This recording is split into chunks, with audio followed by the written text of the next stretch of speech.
Hello, welcome to the Vote Voice podcast. This is your host, Donna Miller. I want to thank you for being here.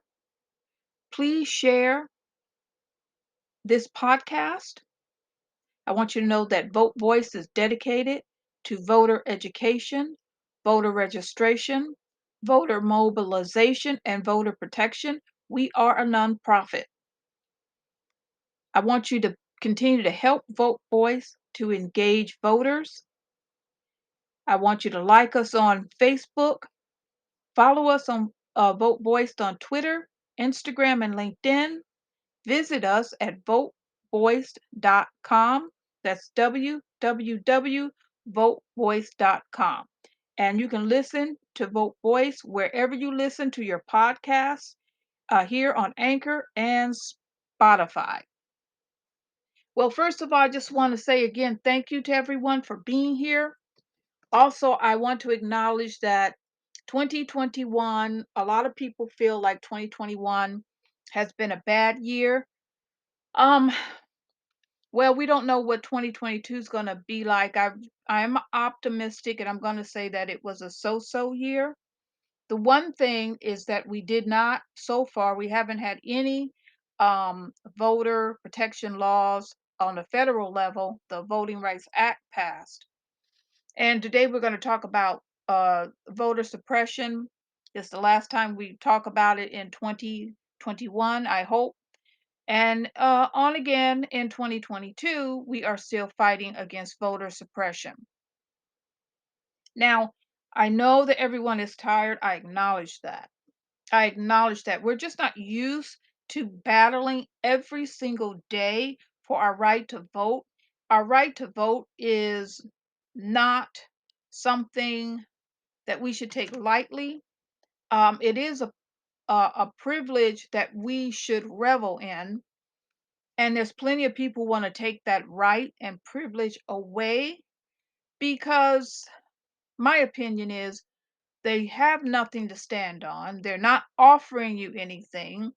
They're not doing anything for America or for the people of America. So they want to cheat you out of your right to say that they're not doing a good job. Our vote is our voice, and people want to silence your voice. They want to silence your voice as a voter, and we know that they want to silence the voice of people of color. They want to silence the voice of women. They do not want us to stand up and defend our rights over ourselves, our rights over our bodies. They don't want us to defend our rights in any way. And if you choose not to wear a mask, that's on you. Um, Whatever you choose to do, as long as it's not hurting anybody else, is on you.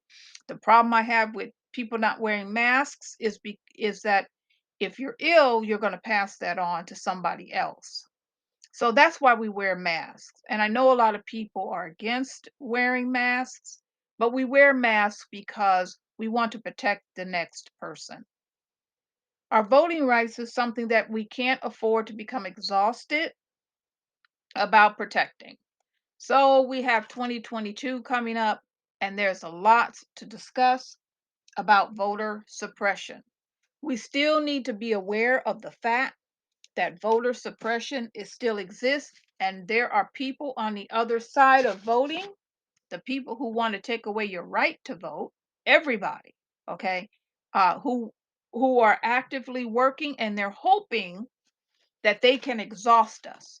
That's why we must keep on being aware of voter suppression, keep on fighting voter suppression, keep asking your senators and your congressmen to support the Voting Rights Act, and we must also continue to just fight and to vote and to support voter uh, engagement organizations.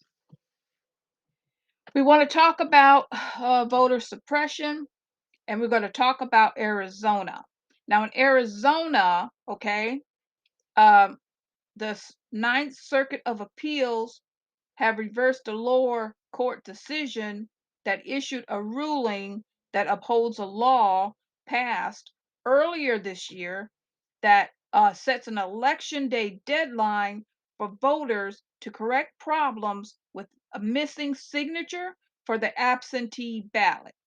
Now, the law was challenged because absentee voters' signatures that do not match the one on file have a separate deadline of a week after the election to cure their ballot. So they're trying to pass a law that will take away their right now to cure their ballot. They have a week to do that. And everybody has some time to fix everything. So it's kind of crazy that if you're if you need to fix if someone looking at your signature says it doesn't match, you have to have time to try to fix that. But they want to take away that time. And basically, what that would mean to me, I'm thinking they'll throw out that ballot, never have to worry about it. You may never know about it because they're not giving you any time to fix it. Since there is no time, they do not have to notify you.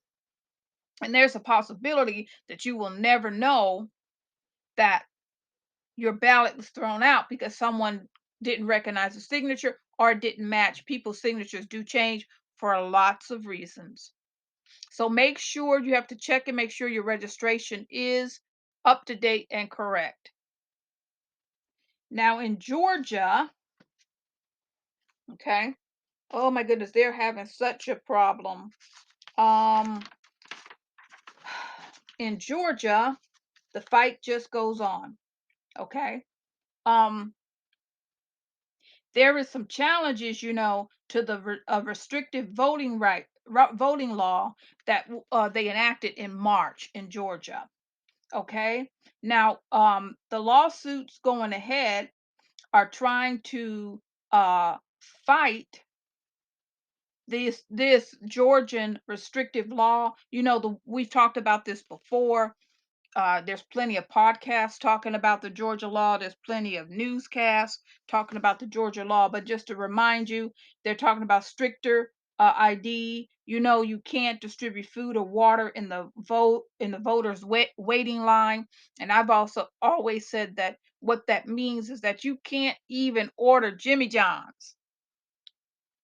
Okay, that if your own child walks up to you and gives you some water, that could be a break in the law. Okay, they've got restrictions on absentee ballot requests, deadlines, and they've got and drop boxes restrictions, and so they're trying to overturn that Georgia law. So in Georgia, I know they're gonna work hard. uh, Basically you have to pack a lunch or a cooler. You're going to have to make sure you have everything you need. Not only do they have to prepare, you have to literally prepare yourself physically and mentally to stand in line for 8 hours. That is stressful. That goes against health, your health. And you have to stand in line for 8 hours, whereas people in some other neighborhoods do not have to do that. It's only the people of color that they're trying to destroy the neighborhoods through redistricting to get to take away their representation. Man, that's crazy. Take away the representation of people of color. And in some neighborhoods, if they do not like your opinion, they're trying to take away your representation also. Now, Massachusetts, there was an attempt to put a ballot initiative to adopt a statute that required voter ID, but they couldn't do it because they didn't have enough signatures. They didn't qualify for that 2022 ballot. That tells you right there, people don't want to lose their right to vote. In Tennessee, okay, a law's been upheld that makes it a felony for anyone other than an employee of an election commission to share absentee ballot applications with voters. Now, voters do still have the ability to print it out if they have a computer or go to the library. They can do that on their own, but I mean, so far here where I live, we can print out applications and help people register to vote. You'd be surprised how many people do not know how to register to vote, but that's what they're counting on. What about all of the young people? People just turning 18, okay? There's lots of people who want to vote and they honestly don't know how. So you're helping people as a voter engagement group, trying to get the vote out by having the applications and being able to explain it to people so that they will be able to vote. But they want to take that away. So basically, they want to cause an ignorance of voting. Of course, they do. All of this, it takes away your right to vote. It pushes us towards a generation of ignorance towards the right to vote. They don't want to speak about the right to vote. They don't even want you to know when there's an election. Whatever state you're in, go to your Secretary of State and find the schedule of elections. You'd be surprised. You may have a couple of elections next year. Make sure you know what elections are coming up. Make sure you're registered. Make sure everything is up to date. Okay. If you're going to vote absentee, make sure you try to keep up, okay, the best you can with the dates to request it. And when you do request it, make sure you sign up for every election. They allow you to sign up to have your absentee ballot. Okay, voting is important.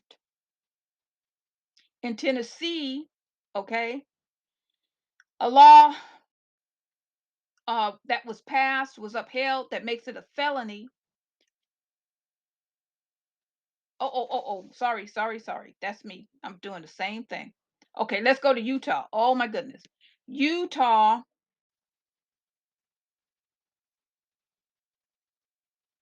it has a ballot initiative, okay? It hasn't gone through yet, but they have an initiative that's going to restrict voting. Now, it'd be interesting to see how Mitt Romney responds to this. Let's see how he responds to that. This voting initiative is so restrictive that it's going to end same day voter registration. It's going to set the registration deadline 30 days before election day. Okay.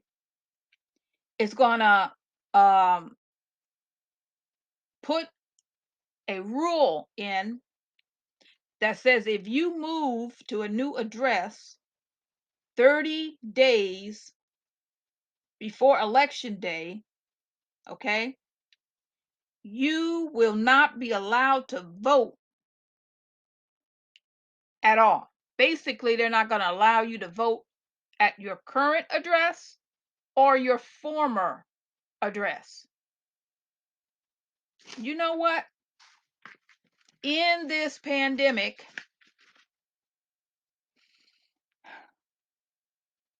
you don't know what's going on. You don't know where you're going to be living.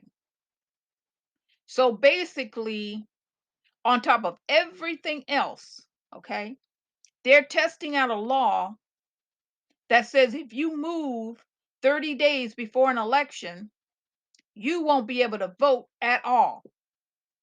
So if you are a person who makes voting your lifestyle, you're going to have to schedule your life around these restrictive voting acts. We have to schedule our life around voter suppression in order to fight it. We have to schedule a whole day risk our jobs to vote. You have to pack a lunch, a dinner, breakfast to vote.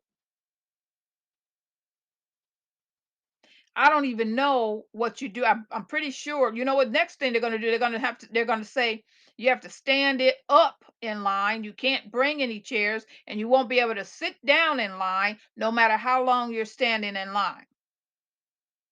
The reason why they make the line so long and they don't want you to have food or water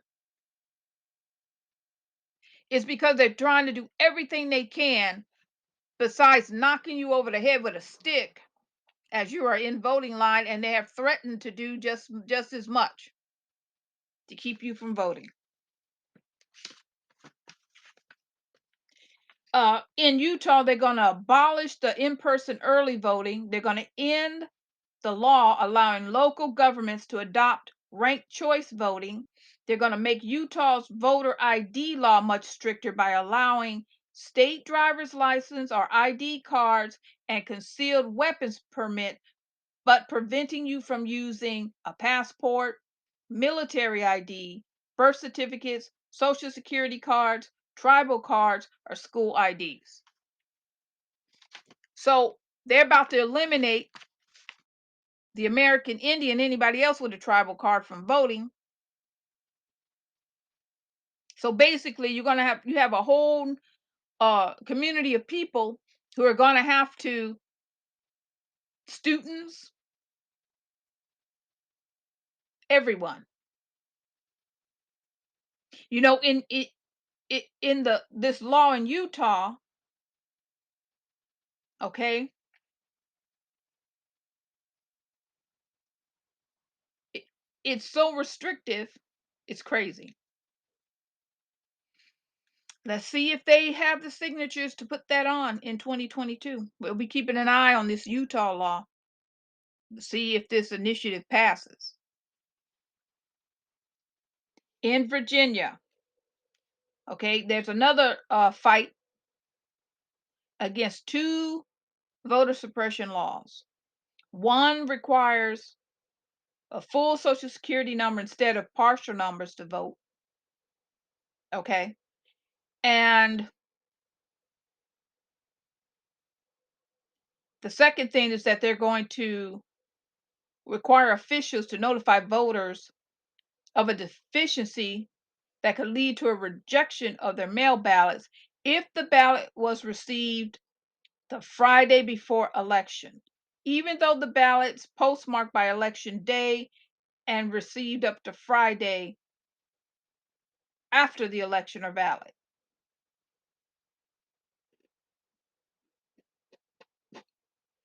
Just dumb stuff. They're so desperate that they're trying to pass laws against laws that are already on the books. So that's also causes chaos and confusion, which certain people love. Because if you're confused about what the heck you're supposed to do, I wouldn't even know how to explain that.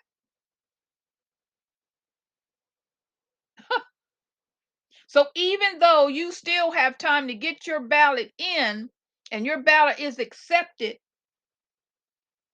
after the election and received within the election office, you still can be denied for something that they didn't receive before the election. So they're saying your ballot has to be received before the election, even though a law says you have until this date as your ballot is in the mail to reach. So you know what that means? That means in Virginia, you're going to have to take your ballot in.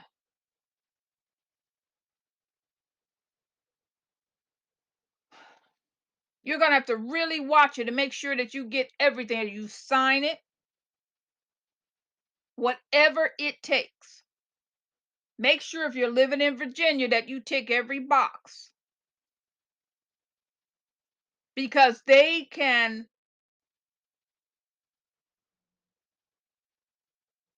can have a deficiency. They can make it up. It looks like it says it requires officials to notify voters of supposed deficiencies that could lead to a rejection of their mail ballots if the ballots were received the Friday before election, even though the ballot postmarked by election day and received up to Friday afterward are valid.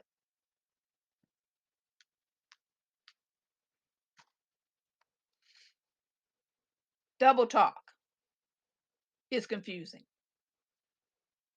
In Wisconsin, a federal court has rejected a lawsuit, okay, um, that is challenging a voter suppression law that was enacted in Wisconsin that only allows college student IDs to be used to satisfy voter ID laws if the IDs include an expiration date within 2 years of an insurance, no, no, within 2 years of an issuing date and the voter's signature,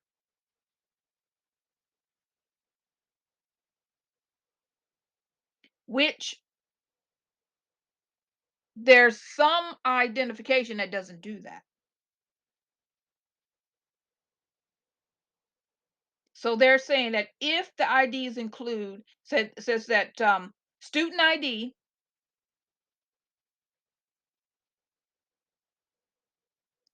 can only be used if the ID includes an expiration date within 2 years of the issuing date and the voter's signature.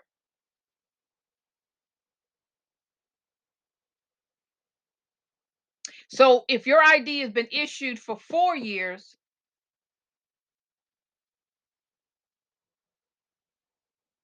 that's too late. Any excuse, any excuse. It's crazy. And it's not commonplace to do that. It's not commonplace. More confusion, anything to keep you from voting, anything. Voter suppression. I know we're tired. I know we want to be finished with this. I know that we've been trying to protect our right to vote going on, what, 7 years? But we can't give up. I know we're tired. I'm tired, exhausted. PSTD. We all have PSTD. One thing or another. COVID. Crazy people in Washington. Not having the support that we need in enacting the Voter Rights Act. Somebody always coming up with something. Somebody always want to hold us hostage for something that they want. A new Maserati. Hmm. I don't even have to say names. You know who's got the Maserati. I don't care what side of the table you're on. That doesn't mean that you are hidden from the truth, that you're not supporting the American people. So I don't care what color you're wearing. If you're not supporting the American people and having the right to vote and to help us in this pandemic that continues on, even though they say that this new Omicron, right? Is that how you say it? Omicron is lightly affecting people if you have a couple of shots and a booster, but still people are becoming ill. We need help. I know we're all that in a bag of chips. I know we're badasses. We're badasses. I know that. But we still need help. I don't know why people think that the American people are supposed to sit up on a stone and act like nothing's going on. Act like we're not homeless, we're not hungry, we're not worried, we can't afford the rent, you can't find a good job, you're trying to get to the good place where you can depend on it because you can't depend on a lot of stuff nowadays. Trying to survive the COVID, trying to get better. I know we're tired, but I need you to do one thing for me, people, ladies and gentlemen. If you're just now 18, you're going to be 18 next year. Please, please get out and vote. Vote in every election. It matters. Your city council, it matters. Your police chief, your school boards, these things, they matter. These little small elections, they matter. And I want you to promise you're going to get out there and vote. Let you know what, my voice is going down in history. I am telling you that voting is important. Make voting your lifestyle. Start to know what you need to do to vote. I should become obsolete. There shouldn't have to be voter engagement. We shouldn't have to do this 365 days a year. We shouldn't. This is Donna Miller with Vote Voiced. I'm asking you to please make voting your lifestyle. Remember, it is something to be celebrated. It's not a burden to vote. It is the active choice to use your voice. This is Donna Miller, Vote Voiced. Thank you and have a wonderful day.